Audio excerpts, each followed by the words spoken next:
Hello mọi người nhá, mình là Nghia này. Hôm nay thì mình sẽ livestream game Biomutant mọi người nhá.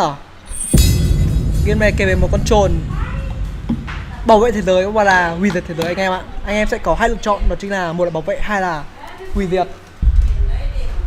Thì lần này mình sẽ bảo vệ thế giới mọi người nhá. Cuộc phiêu lưu của chú chồn mà. Đây không phải chồn trong Doraemon anh em ạ. Đây là chồn ở trong Biomutant nhá. Chào 19 người đang xem nhá. Hello tất cả anh em nhá.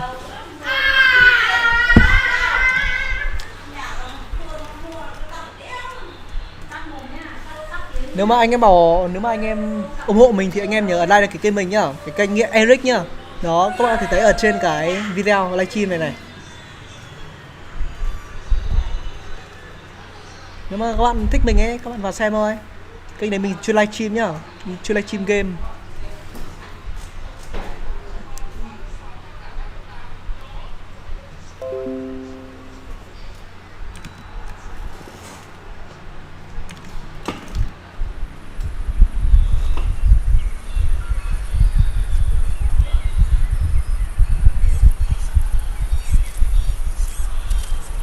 Đây là cái con bet của con chồn mọi người nhá. Con bet hơi bé một chút nhưng không sao, đấy gọi là bet mà. Nó hay đi theo gọi là bet. Đấy các bạn, nhân vật chính của chúng ta đây, một con chồn. Chồn hôi. Chẳng biết là có thơm không, nhưng mình cứ thích gọi là chồn hôi mọi người ạ. Rồi. Chồn sát thủ nhá.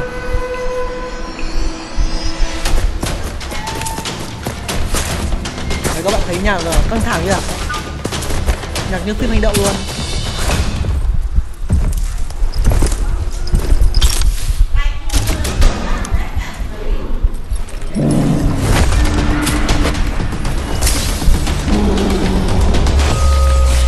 Rồi. Boss chả là gì anh em, boss này cuối bắp lắm. Nhưng mà tí gặp nó mình lại phải chạy.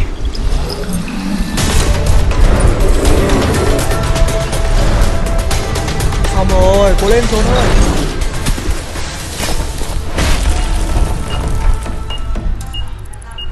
Ôi chết rồi, có bom. Oh no. Xung quanh toàn là bom ầy.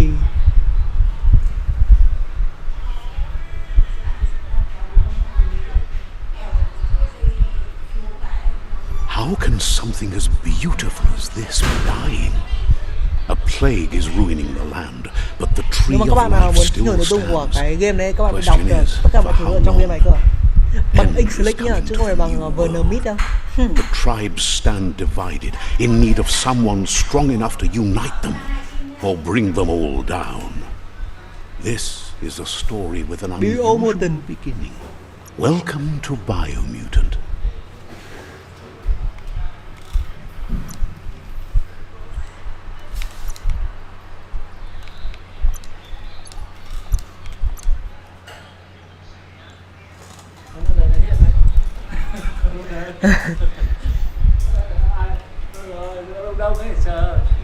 Spam cho nhanh. Muốn nghĩ đâu mà đông lúc đầu vừa bật like thôi. Tí nữa. Mẹ này tình cảnh những con này kính cận này. Đây con chó mọi người nhá. Đây là con bet của mình. Đây là con chồn. Và bây giờ mình sẽ được tạo nhân vật của con bet nhá. Nhầm, tạo nhân vật của nhân vật chính con chồn. Đó.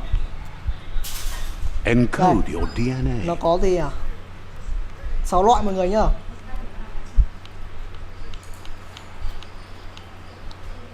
Đấy, đây là cái con bình thường này. Đây là loại mặt kiểu chụp kèn một chút. Tên là Đun Đun mọi người nhá. Đây là con tên là Ren. Con này có bộ lông khá là đặc biệt. Nếu mà tí nữa mình chỉnh được màu bộ lông mà con nào cũng đặc biệt ngay. Đây còn là Hila nhá, và con này cũng khá là buồn cười đấy. Con này mồm nó cứ há cười mà. Rất là cà phê luôn. Đây là Fit này. Đây đúng kiểu con chuột, không phải con chuột mọi người ạ. Con này thì không phải chồn nữa mà bây giờ thành con mèo. Ảo thật đấy. Thì mình sẽ chơi cái loại gì nhỉ? Fit mọi người nhá. Loại rất là phù hợp với intelligent, có nghĩa là thông minh đấy. Mình thích thông minh. Define your genetic structure. Ở đây có rất nhiều hệ khác nhau này. Nếu mà bạn muốn thông minh thì bạn sẽ người cổ nhỏ nhỏ một chút đấy. Còn mà thuật trang thuộc về đam ấy thì bạn sẽ người to to một chút. Vì là độ châu bò đấy, độ máu ấy, kiểu máu. Đây là ability này. Thì mình chơi ability mà mình chỉnh mắc luôn nhá. Cho là siêu thông minh luôn. Choose a genetic Ok, resemblance. còn cái này thì mình sẽ chọn ở giữa. Cái này không quan trọng lắm, về sau chẳng quan trọng. Choose your fur style. Đây là chỉnh màu lông này. Đấy, nó phải chọn rất nhiều màu này. Thì mình sẽ chọn cái kiểu màu hồng hồng nhá, full hồng luôn. Đây nhỉ, màu hồng đâu nhỉ? Pick your main color. Đây, màu hồng đây. Choose your detail color. Rồi. Các bạn này chồn ở đâu? Chồn màu hồng nhá, chồn được nhuộm. Pick a class. Command Deadeye. Đây là Deadeye nhá. Deadeye có cả mắt, mất một mắt đấy. Commando. Commando gọi là gì mình không biết, kiểu giang hồ mại anh em ạ. Psyfreak. Đây là phép của mình thích chơi này. Tí nữa mình sẽ chọn sau, bên mình sẽ giới thiệu hai cái cuối cùng nữa. Saboteur. Saboteur. Cầm kiểu hai cái gì nhỉ? Cái phóng lợn để xiên anh em ạ. Kiểu phóng lợn này. Mà kiếm. Sentinel. Ui. Đây gọi là cầm gì nhỉ? Đây vừa dùng cái ô này, vừa dùng cái búa ấy đập nhỉ. Psyfreak. Psyfreak. Sounds good. Ok, vào đồ game luôn anh em ơi.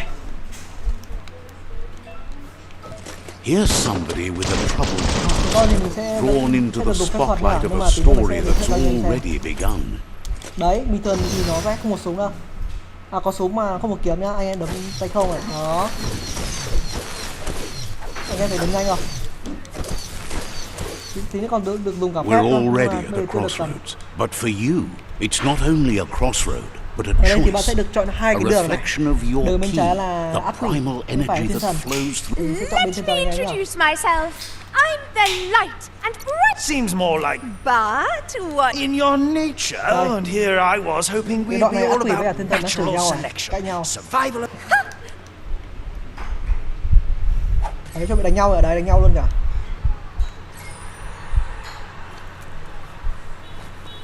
Right is always right.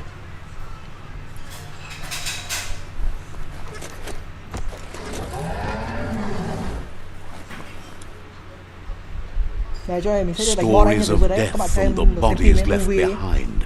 A reminder Tí nữa that mình sẽ we're phải at chạy the giống mercy như of movie đấy. nature and the one that preys on others.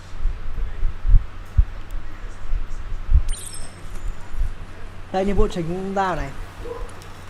Do you remember the beast that shattered your family? Or did you choose to forget? You turned your back on our world and got lost in your own. Meanwhile, the predator only grew stronger.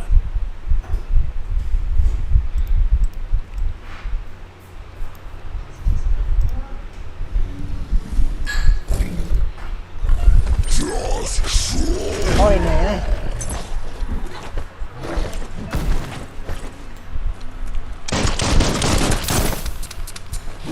R2 này xuống này. Đây là combo giữa vừa né vừa bắn đấy nhỉ. Ui đánh này, chắc chắn rồi.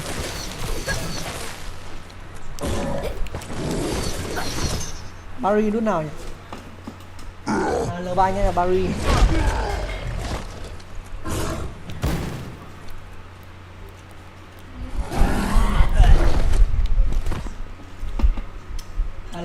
L1 anh em mình nhầm.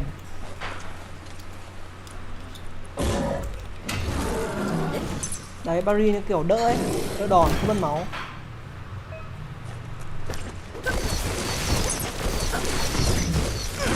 Là vừa lao mà vừa đánh luôn. Ui, đam pháp là vỡ luôn.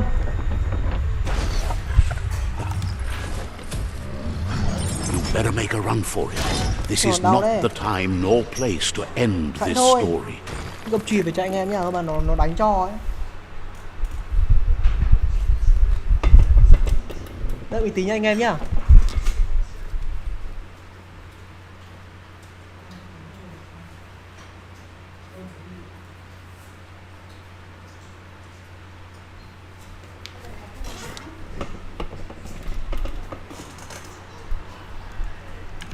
Ok, mình đã có bách lại rồi này.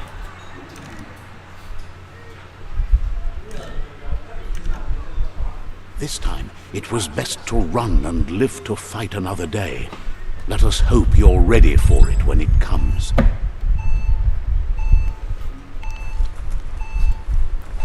Thế mình phải trốn thoát khỏi cái gì đó.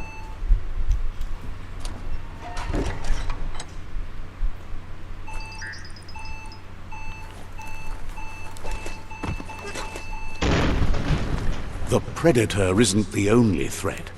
The Yeah, wildlife started to mutate when the end of it.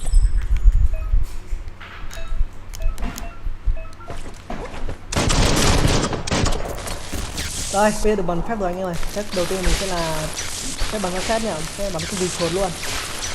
Thế nhưng mà anh em chọn ấn vào cộng You don't have it in you right now. bị thốn luôn. Cái bắn tía chết rồi vì mình chỉ có DC mà. Nhưng còn khói nó sẽ khác.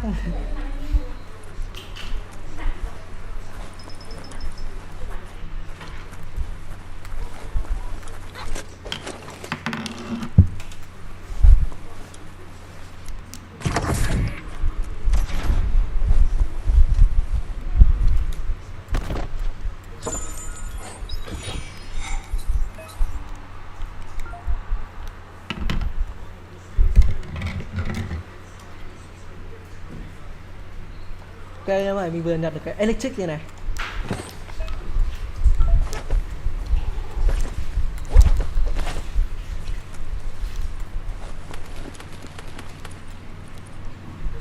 Lại cái hòm nữa.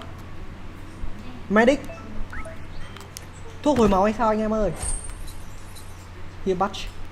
Mình sẽ, cái này sẽ có tác dụng là hồi 50 máu nhá, trong 5 giây. Đây mình sẽ phải trèo lên cái dây này. Climb the train.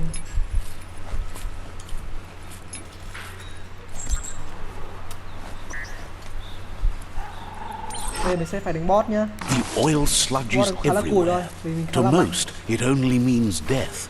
But some have adapted to the new environment and changed with it. Evolution has its Một ways. phần mình lo mình mua đôi.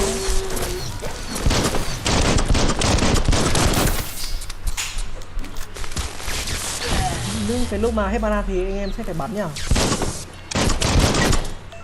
Nó hồi full thì lại dùng phép tiếp.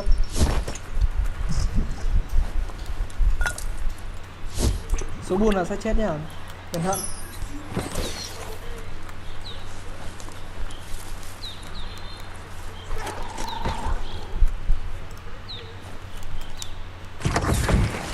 Defeat rock cabin.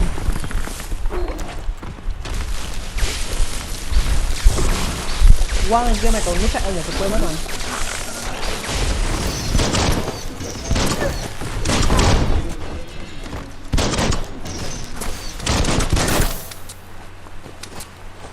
Ok, có được rồi.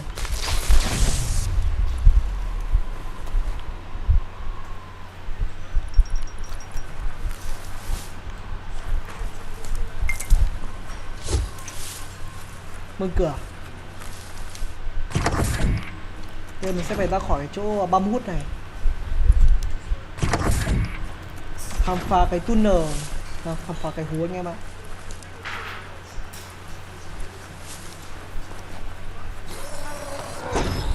Đây mình sẽ phải đánh bại Iron Wall. Bức tường sắt. Biệt danh rất là ngầu đúng không anh em ạ? Không phải là bức tường sắt ngoài đời ta đặt tên nó, biệt danh nó đấy. Châu bò lúc nào cũng được đặt như thế này anh em ạ. Đùa. Nhưng mà châu bò tầm mình cũng thế thôi. Game này boss thì cũng khá là yếu anh em ạ. Chỉ có mấy con đệ này mới mạnh ấy. Đệ này mạnh hơn. Vừa đông vừa mạnh anh em ạ. Đấy, mình vừa lên LV xong là mình sẽ cộng điểm nhá. Và mình sẽ cộng điểm cho anh em xem luôn. Ở cái phần chakret. Nó cho cộng những cái phần này có 6 mục này.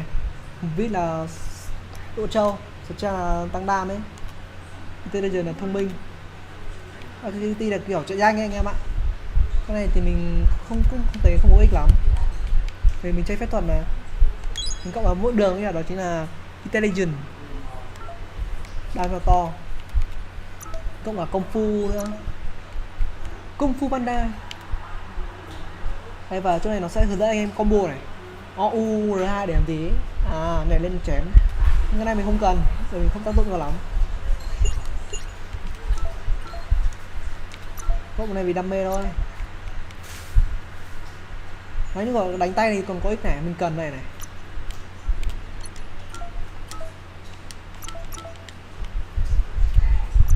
Tam tác à? Thế là game này cũng chủ yếu là đứng xa bắn thôi, quái không đánh trúng được, không mất máu. Thế nên mình sẽ không được cộng máu anh em ạ.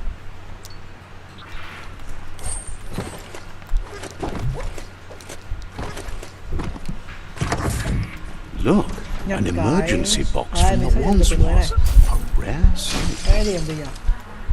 Khiêu đồ hay sao ấy? Cái điểm một cửa.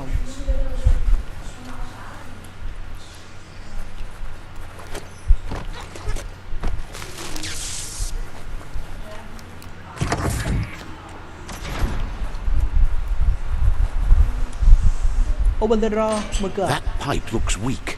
The claw bar should come in Cái gì handy. nhỉ? À đấy, khiêu này anh em ạ. Để mở một cái cửa ấy. Rồi mình sẽ phải vào cái bi be này. Whoa! Cái hống, cái cống hay sao ấy. It's time to find a way out of this place. No, really, I mean it. Tôi chết rồi. Đấy, không, may quả không chết.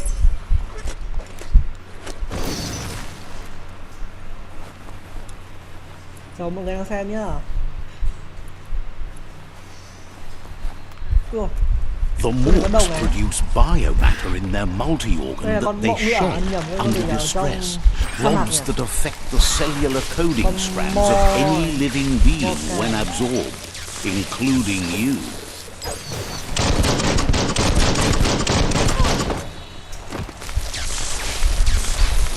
Cái con gì mà nó có độc ở sau lưng nhỉ? Ở đuôi này. Đây là biết con gì nhỉ? Comment nhá. Mình quên tên nó mất rồi.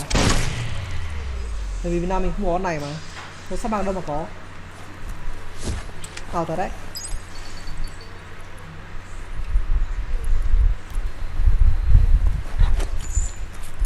Đây là chờ những cái xích này. Đây là trốn thoát khỏi chỗ bunker 101. Tên của chỗ này khá là lạ. Tên của thí nghiệm anh em ạ. Trốn thoát khỏi căn phòng.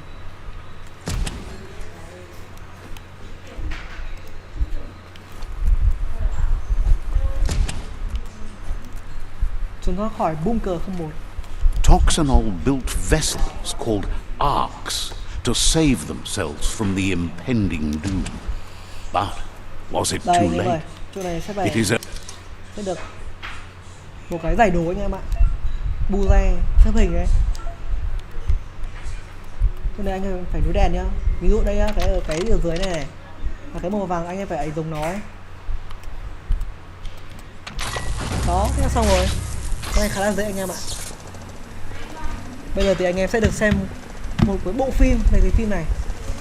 There are few records of the chain of events that led to the big apocalypse eons ago, but it's clear the world wasn't prepared for how recklessly the Toxanol Corporation would make its mark on the world. Their rare earth mining and nuclear industries generated tons of waste, and without consideration for the future, they dumped it all in landfills until they ran out of space. That's when they made the big mistake. They began dumping the toxic waste in the surf just off the coast instead, assuming that it would sink and decay with time. And they were right. But no one was prepared for what was about to unfold. Once in the surf, the radiation interfered with the genetics of the wildlife and created bizarre mutations in their offspring. It had an inconceivable impact on biodiversity and the entire ecosystem. The world as they knew it crumbled as nature retaliated. It would never be the same again, and what remained of it became ours. Ok, hết phim rồi anh em ơi.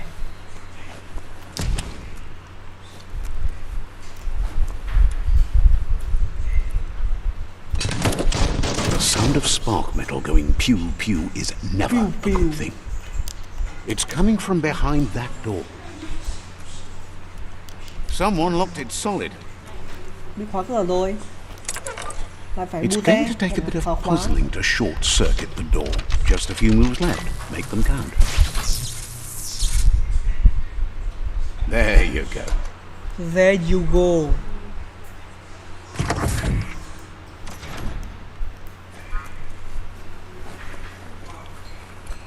Ui, outdated. The wheeled one is outnumbered. You'd Nhưng better cú hẹn help cuối him cùng out. hay sao anh em ạ?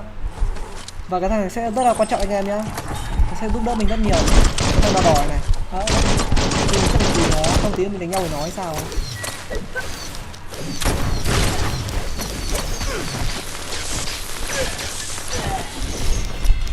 Đánh nhau à?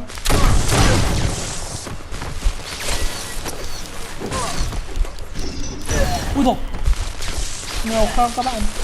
You don't have the key energy for that. Lit!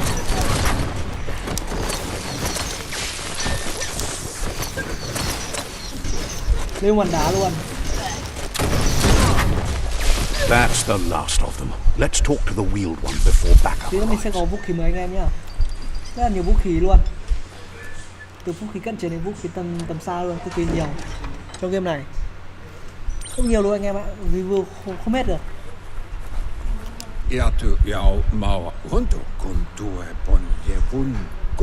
He wants to thank you for taking his side against the Và cái ông dài scavengers. muốn cảm ơn đến mình. He Thì sounds ra kiểu hoàn familiar. ta, kiểu ông You này. just can't figure out why. He presents himself as out of date.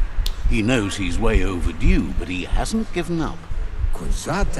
He Ông này đã không doesn't bao giờ seem từ bỏ anh em ạ. surprised that you Từ bỏ don't trường thoát recognize khỏi him. chỗ You were này. just a child back then. The night everything changed. There have been rumors of a one-eyed Ronin seen outside the Great Wall, and he's happy to see it's true. The legend of the one-eyed child that grew up as an outcast is old and sad. The child could have been anyone, but the evil it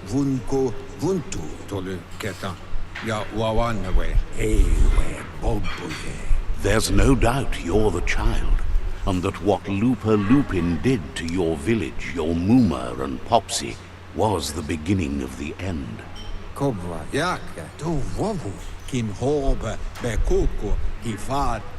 He says it has taken you a long time to bring the past back up to the present, to find your way back, but he's grateful you have. It was after the attack that the unity fell apart. Your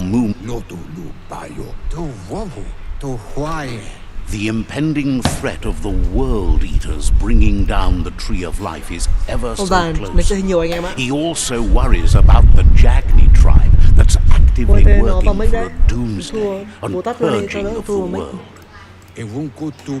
Bố đấy bị ù không? Had it not Bây giờ been mới for để the ý. Tree of Life, no one would have survived. He hopes you at least remember the tree.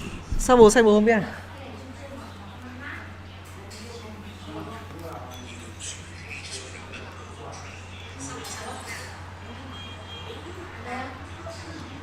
Một vụ mới anh em ơi, một người bạn mới. Và bây giờ mình sẽ nói chuyện với best friend của mình, bạn thân từ hồi xưa cơ, before. Đấy, bây giờ thằng bạn thân của mình nhìn rất là dùng răng hồ mạng này. Đoán các bạn đây là tóc gì luôn, tóc Asks khá if bảnh you sao were nữa. tired, as it's a bit of a... Tóc anh Khá nhỉ? Đấy, mà quần cũng đã thấy anh You're Khá rồi. such a good child.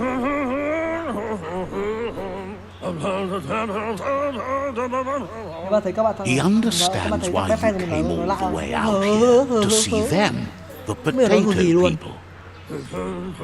Nhiều giọng khả khịa mình. The potato people, or Nono, Và are a thằng bạn mình không wonder, biết tưởng là somehow kết quả làm sao. interlinked with this little... Người chuyện kỳ lạ. You might be right. Like potatoes, they're packed with energy, an excellent source of ki. The Nono prefer to hide in glitter grass. He says you should get over there and ruffle it. See if you can make one come out of hiding. Lại thêm một điều bộ mới này. Refuser Glip Gas là cái gì đó mình không biết. Con trồn này khá là nhỏ anh em ạ, bé tí tẹo luôn.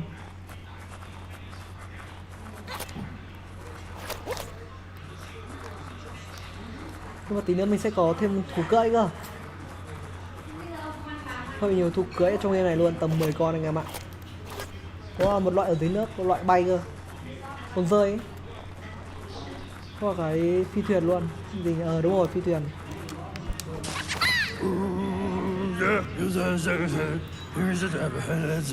You found one. You should be proud. They don't come up for everyone. The Nono's key energy is just what the Pensai needs to complete its cycle and grow into a tree of life.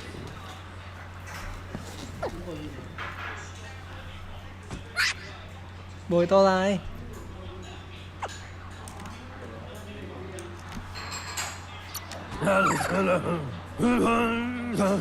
Only time will tell. At least his intention is to dedicate his life to it. He has the feeling the fate of the world depends on it. You need to support the tree for a long time to come. The only way it'll grow tall is with the burst of ki released from the Nono as they become one with the tree. You'll need a net to catch the Nono, and he wants you to use his, but asks you to be gentle. The Nono are sensitive beings, an embodiment of ki, the primal energy.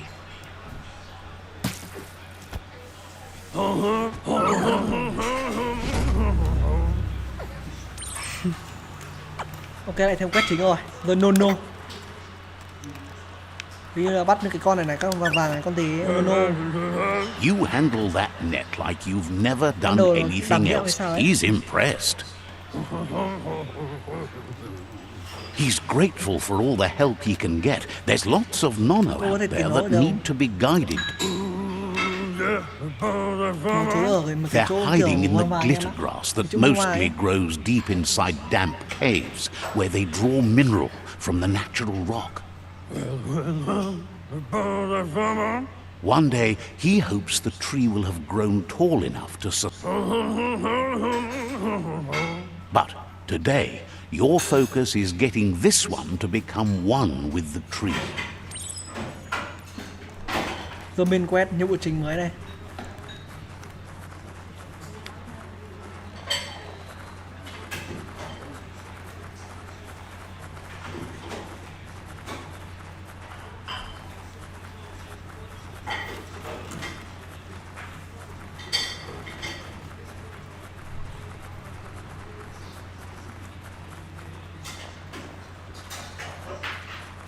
Nhìn cái con trồn của mình có quái thú ấy anh em nhỉ?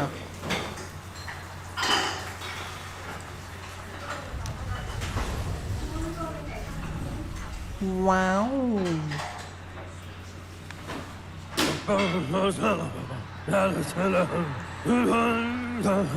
Now that you've seen the Nono's connection with the tree with your own eyes, you have no reason to doubt.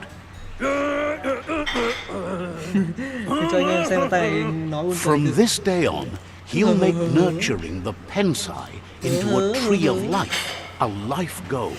Not only for our village's sake, but for all of us, everyone. One day, the land won't be as peaceful. Not even your Muma will be able to protect us. You can already see the effects from how reckless those before. Ok, bây giờ mình sẽ phải đánh nhau hay sao anh em ạ? Và bây giờ nó sẽ nhớ về quá khứ. He lost you there for a while. Okay. But no memory bây giờ is chiếu lại những alone. cái đoạn mình hồi xưa hay It's sao part ấy. of a trail you can. Tôi mình còn nhỏ, bây giờ mình lớn rồi. Đấy, em thấy không? Bây giờ thành nhân vật chính con to đùng mà The con tree trồn. started to die when the end of days began. Đây, các bạn đây là map của cái game này nhá. The Siêu genetic to khổng lồ, evolution. đây là His cái game friend thế giới mở mà. Gizmo is working on a Mecton and needs help defeating the Anh em nào jumbo thích puff at xem the end of the livestream West ấy thì anh Group. em nhớ ấn like đăng ký kênh mình nhá. Wiz is still repairing his octopod to confront the Merkpuff that dwells deep down under the surface at the end of the northwest route. Like cho cái. Nocco has tamed the đây là những cái midget con bot anh em and nhá. is Trong game này preparing có to tận take 4 con on bot the cơ. Hoofpuff at the end of the east Một con route. tên là Hoop này. Một con là tên là gì nhỉ? Finally, Goop Bucky is Foop. almost done with the Goo Glide, Qua hai con a nữa mình machine chưa able quên to chưa đọc cho ride các the bạn xem. waves of the surf Đây là all the idol way mình sau out nhá. to the Porky-Puff at the end of the Idol route to quang. the southeast. Quang Nhật Bản nhỉ, Quang Japan.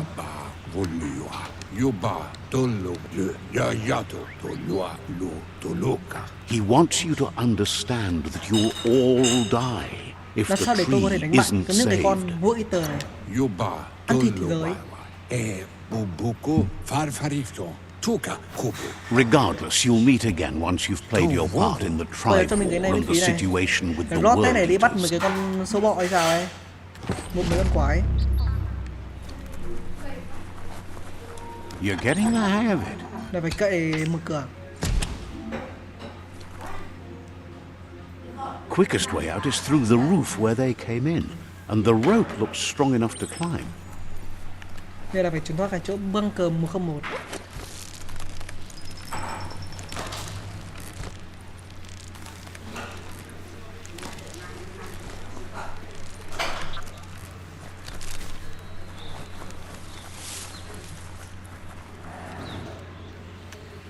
Know Ok, that những the cái đoạn tree mình of vừa nãy mình life chơi đấy là is đoạn tranh đầu dying. của game thôi. Bây giờ Its mình days vào are numbered. game chính này. Without help, Thì nó sẽ it lại giới thiệu can't về game này. endure the environmental change and assault from the world eaters. Khoan cứng.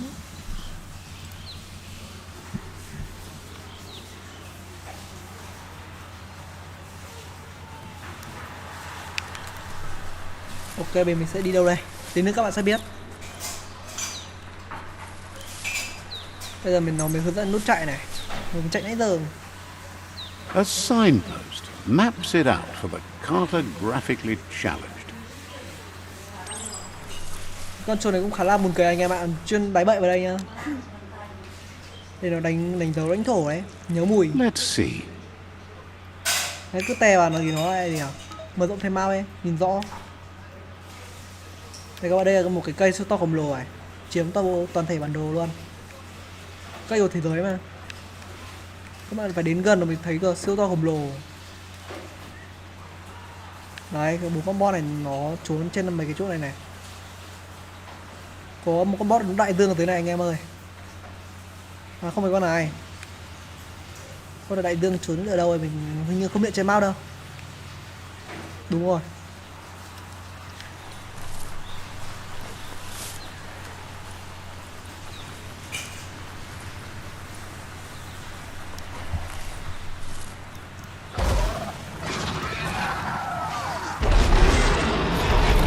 Không có thể nữa là đây. Đây anh em, đấy là một cái con boss đấy, boss ban đầu ấy. That must be the con world này, có eater boss ở that chỗ này này. chewed off out of Date's leg. You'll need a hat trick to bring that down. Đâu nhỉ? The world eaters Đây, have con này made này, their bắt đầu. marks on our world over À không phải ban đầu, con nào nhỉ? Mình nhớ nó trốn ở dưới mấy cái cây này cơ mà. À đây, con ban đầu này, đấy chuẩn luôn. Tí nữa đánh này con này dễ hay không mà. That's not the first nor the last village it'll leave in its wake.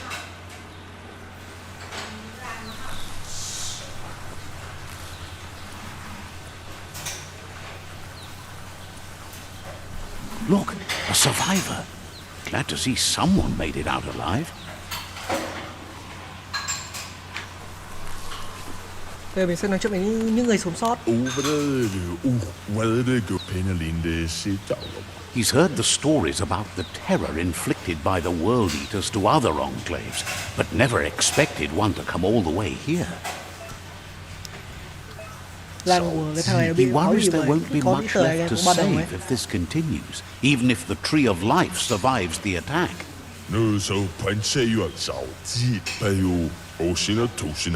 He doesn't know what your connection is to this place. Anyway, he needs help and says it's by your actions you'll be Ở đây thì nó judged, sẽ có hai lựa chọn anh not em by rồi. your intentions. Nếu mà anh em lựa chọn này thì anh em sẽ phải giết cái thằng này. Hôm nay là giúp đỡ nó. Chọn bên này thì anh em sẽ thuộc về phe thiên thần. Đây ác quỷ này. Mình sẽ chọn thiên thần anh em. Giúp đỡ nó ngay nhé. Này, nhớ giết nó. He's grateful. Đấy, đoạn này thì nó không có cái đoạn ấy đâu, mình giết luôn nó ấy. The light in you! What's there to like about... Not as much as it hurts. Always making... And you're always...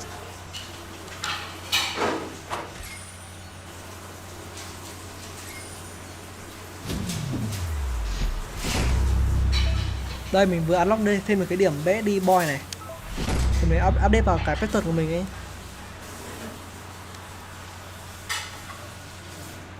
There's out of date again. He must have missed something important.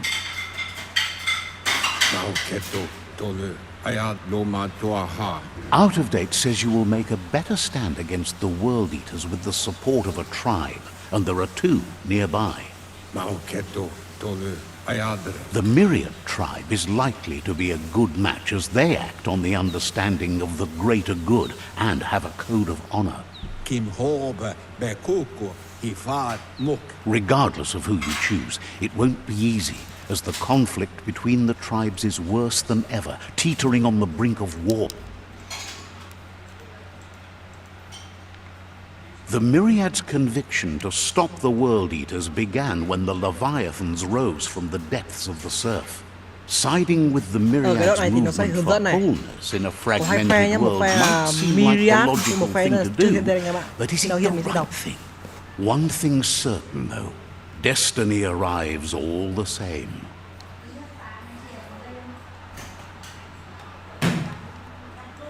The Jackney tribe only ever had one conviction, to bring balance to the world by wiping out the weak. They believe a cleansing is necessary to restore the world and want to let the world eaters bring down the tree of life. But siding with Jackney isn't necessarily a bad thing. Fate will cái hệ find này a thì nó way. sẽ có những cái loại bay bay ấy. Nếu như anh em đủ loại thiên thần. Out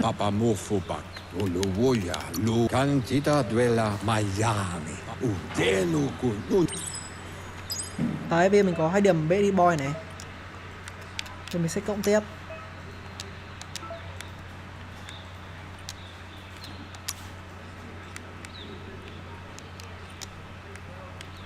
Ở đâu nhỉ? Sao nó không nhận?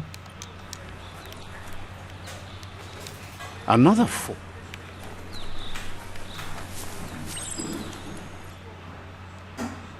Đây là cái bản đồ này. Đó, mình giới thiệu nãy giờ.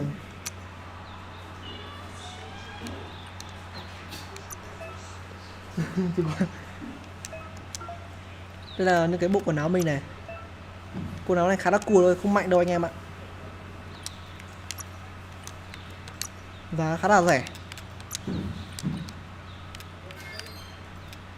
Ở bên này có cái phần xếp game và loát game này nhá anh em nhá.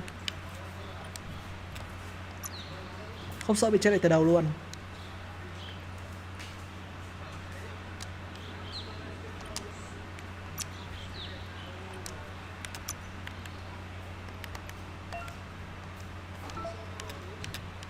Ở chỗ này anh em có thể thay đổi quần áo nhá.